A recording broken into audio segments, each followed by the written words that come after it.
Hey, how's it going? Today is Sunday, November 13th. The purpose of this video is to provide a detailed overview and description of this Sony XES-Z50, which came out of this very famous car within car audio, Earl Zauser's BMW. So let's go through. I want to talk about each component and basically, again, provide any kind of flaws that are in the system, and again, a description of each. Now, before we get going, I also did have the unit sent out to Chris Lewis at Pyramid Audio, who is probably the best in the business, I would say. And he went through the entire unit, and as you can see, I had to replace some components and went through and ultimately gave it a clean bill of health. And I invested about almost $1,300 there with shipping. So and obviously if you're looking at this, you're probably aware the original MSRP of this unit back in 2000 was about $8,000. So all right, let's go ahead and take a look at the unit, starting off with the main unit itself. Overall, very good condition, very heavy. Give me 1 second here. The front, you can see there's a couple little chips and nicks. Overall, I would say very good condition here. Very good shape. There is, like on the top, there's a couple little scratches here and there, but overall very good. The door opens. This is like 1/4 inch machined aluminum. Amazing quality on this piece.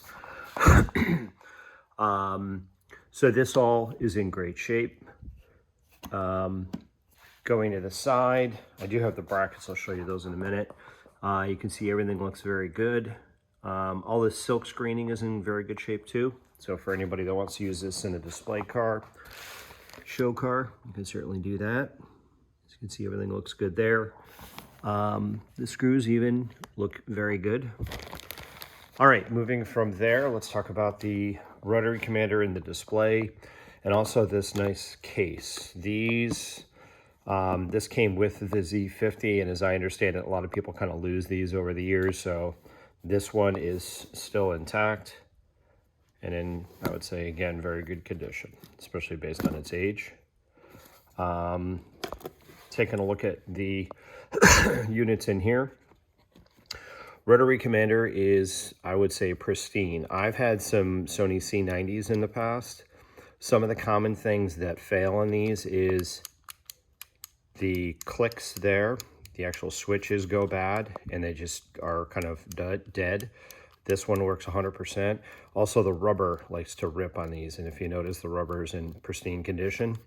Another common thing is there are 3 little legs down here. Those will break if you don't put the unit into the holder properly. And as you can see, all 3 of these are in great shape. Contacts are perfect. All buttons work, and when wired up, will work, function perfectly. So that's, I would say this is pristine. The display itself, also probably the most important piece in terms of being able to display the unit. It is absolutely flawless. There is not, and I am very, very particular, there is no issues at all with this. Also, when fired up, there are no burned out pixels, nothing like that. If we look at the back side as well, you can see excellent condition. All right, so those are those components. Moving on from there, you'll notice I do have a printed Z50 service manual, which is pretty handy to have. Next, we've got the brackets. These are going to be the mounting brackets, which are made out of, I think those are steel. Very, very solid. Everything is intact. I have all the original screws, and these are metal too. These side plates cover up the adjustment mechanism. Next, I'm also going to be including with the sale of this, I have this, which is an RMX 90. Okay, this remote is an RMX 87, I think. No, 66 on this one. So this is the one for the Z50. It's the unit that came with it. This is an RMX 90. This came with a C90. Okay, and as far as I know, all of this works. However, there are some slight differences. I've never tried this controller with the Z50, but I have it. I bought it a while back just to have for parts. This one is missing. You can see one of the clips here is busted. Two of the clips are busted. But again, it's good for parts, and it does include this bracket, which is perfect, never been used, to mount the remote. And I do have the original one that came with the Z50 as well, that is here. All right, so that'll be a spare. I've seen these alone going for $300, $250 on eBay. The next thing is the hideaway pack, kind of also known as the tuner pack. Here's the issue with this. During the last install, which I did not do, this panel somehow is missing. If I was to use this, I would build a piece out of aluminum and machine it and basically put it in there, but it is functional in terms of being able to keep anything out of the electronics, obviously. So that is, I would say, a flaw. Otherwise, you can see the rest of it is in very good condition. No obvious damage or anything like that. And again, Pyramid Audio gave the whole thing a clean bill of health. Next is the original, this is an XA10B, technically is the part number from Sony, but this is the XES one. It is pretty scratched, but if somebody, again, was really going to go crazy and show this thing, I would probably have a new one of these made, get that silk screened, and apply a new sticker. Next is going to be, this is some individual parts that I have. There is a trim ring in here. The trim ring is not in great shape. If anybody recalls, this car was featured in Auto Sound and Security a while back in, gosh, 2000, 2001. And this display was in the mirror of the car, and it was kind of Frenched in. So I very carefully extracted this trim ring from that part of the install, dug it out of the Bondo. So it works, but probably is not perfect.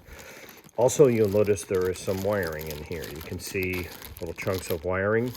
When I bought the car and pulled this out, this is where the display mounts. This cable was cut in sections so that I could be fed through the rear view mirror.